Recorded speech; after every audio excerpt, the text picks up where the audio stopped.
Today we conclude a series of sermons we've been in entitled Appeared, where we've been looking at the varied resurrection appearances of Jesus. Oftentimes Easter comes and goes. It's one Sunday and we hardly ever hear about the resurrection. But the resurrection of Jesus is the linchpin of our faith. If Christ is not raised from the dead, as Paul says, our faith is in vain. We have no faith. The cross means nothing. It's just an execution of a man who tried to do something good in the world. And yet the resurrection gives our faith power. It gives our faith meaning. And so we've been spending some time looking at the resurrection appearances to Peter and to the other disciples, to Mary Magdalene and the women, and even to Thomas, and thinking about what that means for our faith and how it enlivens and empowers our faith. Today we look at the two, as Bart read the story of those walking to Emmaus, the two disciples, ordinary disciples. Luke in the Gospels is quick to note that there are 12 apostles and then there are disciples at almost the very beginning of the Gospel. And so these are just ordinary disciples. People have decided to follow Jesus. They aren't leaders necessarily in the movement. There is Cleopas and another disciple, and they were following Jesus. Just two ordinary disciples whom Jesus chooses to show up in their life. So let's stand for the reading of the rest of the story. Luke 24. This is God's gift for all of us. Hear these words, Luke 24, 28 through 35. As the two disciples came near the village to which they were going, he walked ahead as if he were going on. But they urged him strongly, saying, "Stay with us, because it is almost evening, and the day is now nearly over." So he went in to stay with them. When he was at the table with them, he took bread, blessed and broke it, and gave it to them. Then their eyes were opened, and they recognized him, and he vanished from their sight. They said to each other, "Were not our hearts burning within us while he was talking to us on the road, and while he was opening the scriptures to us?" That same hour they got up and returned to Jerusalem, and they found the 11 and their companions gathered together. They were saying, "The Lord has risen indeed, and he has appeared to Simon." Then they told what happened on the road, and how he had been made known to them in the breaking of the bread. This is the word of God, for we the people of God. Thanks be to God. You may be seated.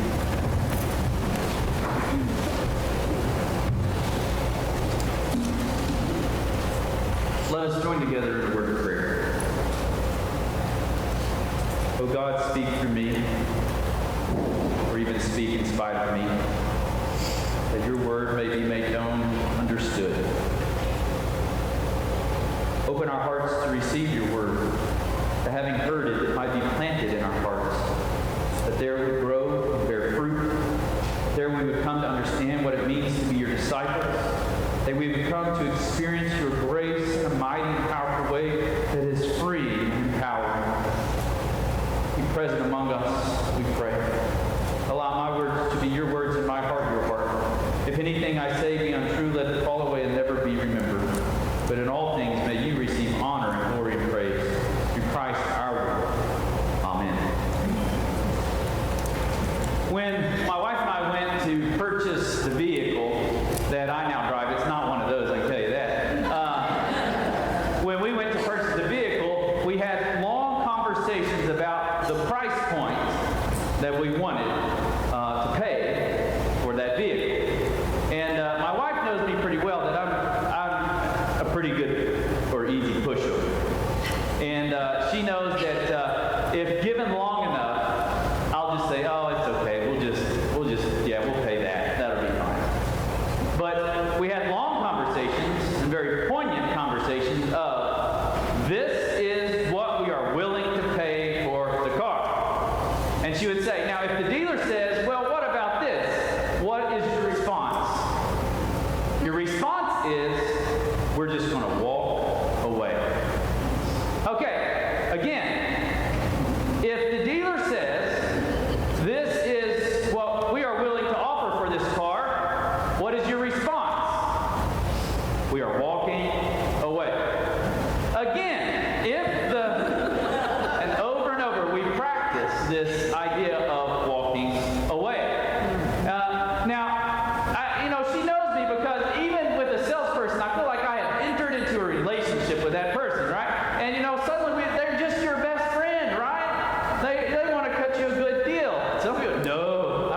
that these two disciples they were at the epicenter of all that was happening in the Christian life and faith. They had been there and they had seen Jesus crucified. They had witnessed Jesus laid in the tomb. They had been part of all that was transpiring in Jesus' life. And they had even heard the stories of Jesus being raised from the dead, from the women. And they decided it was just time to walk away. Now we aren't told in the Gospel of Luke why they walked away. We can assume that they walked away because it was time to go home. Time to eat dinner. And yet, from their speech, it seems like their physical walking from Jerusalem back to Emmaus is a sign of their own spiritual journey of walking away. For their conversation is full of kind of confusion and perplexion. They are talking on the road about all that has transpired, and a nosy stranger shows up in their midst, right? We know who the nosy stranger is, but they don't. How ironic in the conversation as this nosy person begins to talk with them, how ironic as they tell the story, they talk about Jesus being crucified, and they had followed him, and they had this hope that he would redeem Israel, and he had been raised from the dead, and the women had come and told the other disciples what had happened, and yet they say, but the disciples, they did not see him. And in the recounting of that story, how ironic when they say they did not see him. Here he is, these two disciples, they also do not see Jesus standing right there in front of them. It seems in their own confusion and brokenheartedness, they were walking away.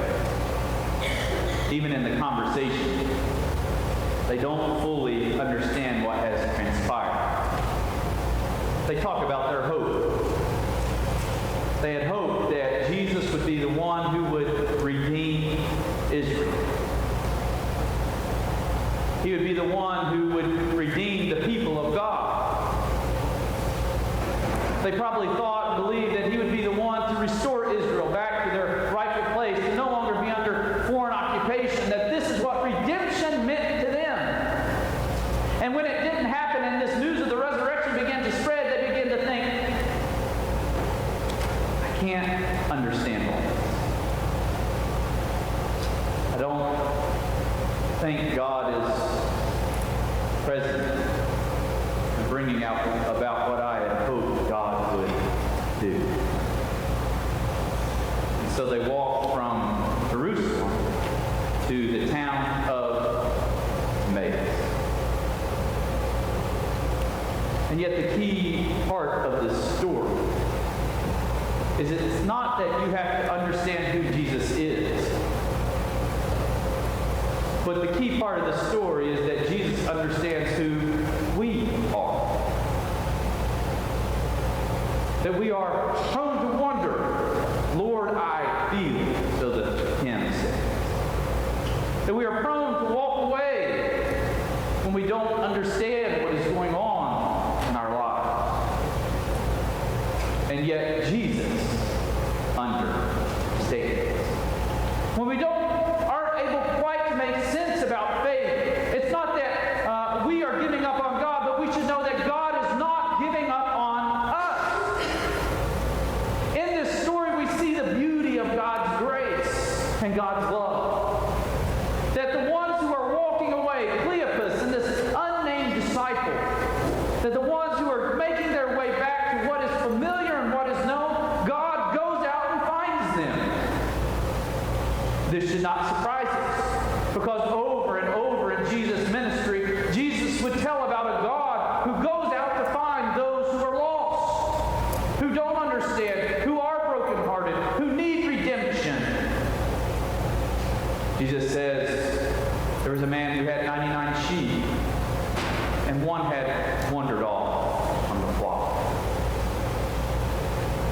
It doesn't say that the one eventually found their way back and came to the flock, but Jesus says that this shepherd goes to find the lost sheep. There's a lost coin, Jesus says. And God is like the woman who overturns the entire house to find what appears to be a worthless coin.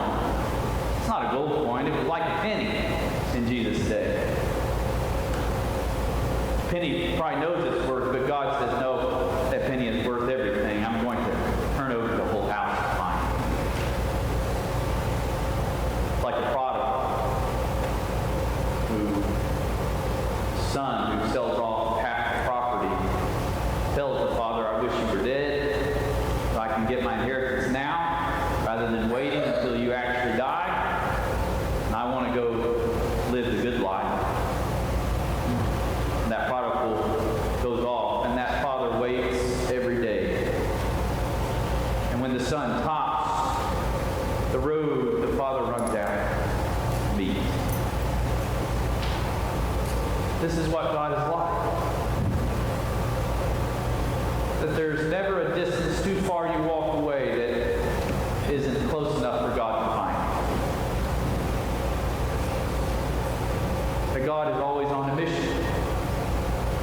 And that mission is to find those in this world who need redemption and hope, who may not fully put it all together, but God will meet them in those places. I think we all have known what it's like to walk away sometimes. Circumstances happen in our lives and we think, God, I don't get it. I don't understand. And yet God, in God's gracious way, meets us on the road. Barbara Lundblad, pastor and preacher, makes a great point about this sermon, or about this story. He says that in the story, we never get the other name of the disciple. But you hear about Cleopas, but you never hear the other name. And it is as if Luke intentionally leaves the name out. Luke probably knew the story, knew who the two were, but Luke understood that every person who heard the story could insert their name into the story. It was Cleopas and Nathan walking on the road to Emmaus. And Jesus showed up in Nathan's life and turned that walking away back into a journey back toward Jerusalem. Cleopas and Betty were walking on the road to Emmaus, and Jesus showed up in Betty's life. Turned that walk away from faith to a walk toward Jesus. There's a great quote as Barbara Lundblad tells about this from Catherine Doris, and it says, conversion means starting with who we are, not who we wish we were. And that's where Jesus starts with each of us. That he meets us along the road, wherever we find ourselves. Whether in the good or the bad, whether we walk away or are walking toward, God meets us that we might join up and be part of God's redemption in the world. Where are you on the walk to Emmaus? Are you walking away or are you walking toward? And wherever you find yourself, I pray that you recognize Jesus